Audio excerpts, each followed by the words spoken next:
Hello friend. Sociology with Dhruv Dikshit channel में आज 14 अप्रैल को आपका स्वागत है।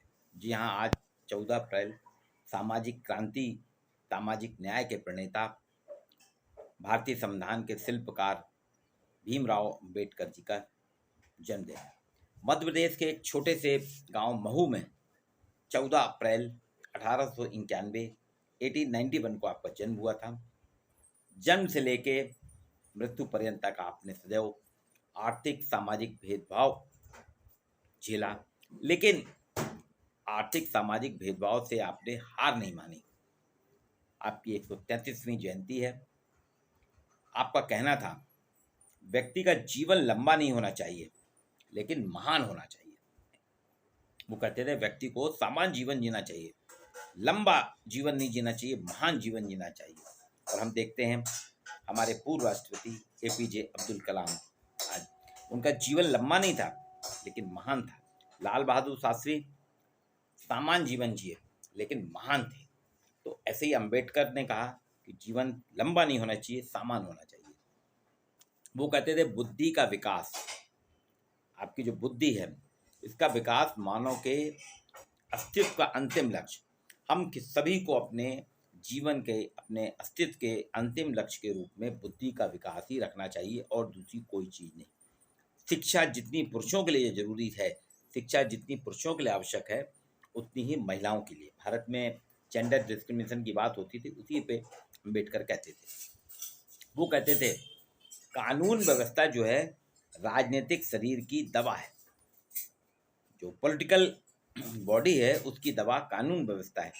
और जब राजनीतिक शरीर, ये पॉलिटिकल बॉडी आपकी जब बीमार हो जाती है, अस्वस्थ हो जाती है, इसे दवा देना जरूरी है।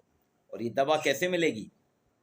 इसीलिए उन्होंने संविधान में 5-5 साल में चुनाव की बात की है। और अभी 19 अप्रैल से 18वीं लोकसभा की शुरुआत हो रही है, मतदान होगा।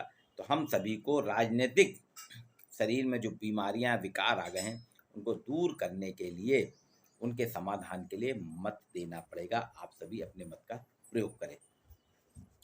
अंबेडकर संविधान के निर्माता थे। उनकी एक टीम थी, उनको मिलकर उन्होंने विश्व का सबसे बड़ा संविधान बनाया। भारत के पहले कानून मंत्री थे। इसके साथ ही वो पहले भारतीय थे, पहले इंडियन थे जिसने विदेश में इकोनॉमिक्स में पीएचडी की उपाधि प्राप्त की है। आपने कोलंबिया विश्वविद्यालय में इकोनॉमिक्स के, अर्थशास्त्र के 29, इतिहास के 11, समाजशास्त्र के 6, फिलॉसफी के 5, राजनीति के 3, जर्मन फ्रेंच के एक पाठ्यक्रमों का अध्ययन किया। जितना अंबेडकर ने पढ़ा उतना कोई नहीं पढ़ पाया। वो डबल पीएचडी थे। 64 विषयों में आप मास्टर थे, पीजी थे 64 विषयों में। 9 भाषा के जानकार थे, 9 लैंग्वेज जानते, हिंदी, अंग्रेजी, फ्रेंच, जर्मन, मराठी, उर्दू, ये सारी भाषाओं के आप जानकार थे। एक और ख़ास बात, बाद में अंबेडकर ने बौद्ध धर्म स्वीकार कर लिया था और उन्होंने प्रथम पेंटिंग बुद्ध की वो बनाई है। बुद्ध की पेंटिंग भी करते थे। बुद्ध की पेंटिंग बनाई जिसमें बुद्ध की खुली आंखें हैं। इसके पहले तक जितनी भी पेंटिंग्स थी, जितनी भी फोटो थी, जितनी मूर्तियां थीं, सब में बुद्ध की आंखें बंद रहती थी। लेकिन अंबेडकर ने बुद्ध की आंखें खोली, ओपन आइज करी। आज ऐसे ही महान शिक्षाविद, दार्शनिक, कानूनविद भीमराव अंबेडकर जी का जन्म दिवस है। हम सभी सामाजिक न्याय, सामाजिक विषमताओं को दूर करने का प्रयास करें, समाज में सभी समान रहें।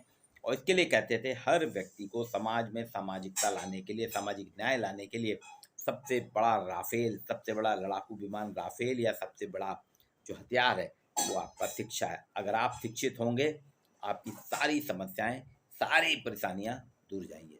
आइए अम्बेडकर जी की 133वीं जयंती पे आप सभी को शुभकामनाएं। आप उनके बताए हुए मार्गों पे चलें और अधिक से अधिक शिक्षित हों।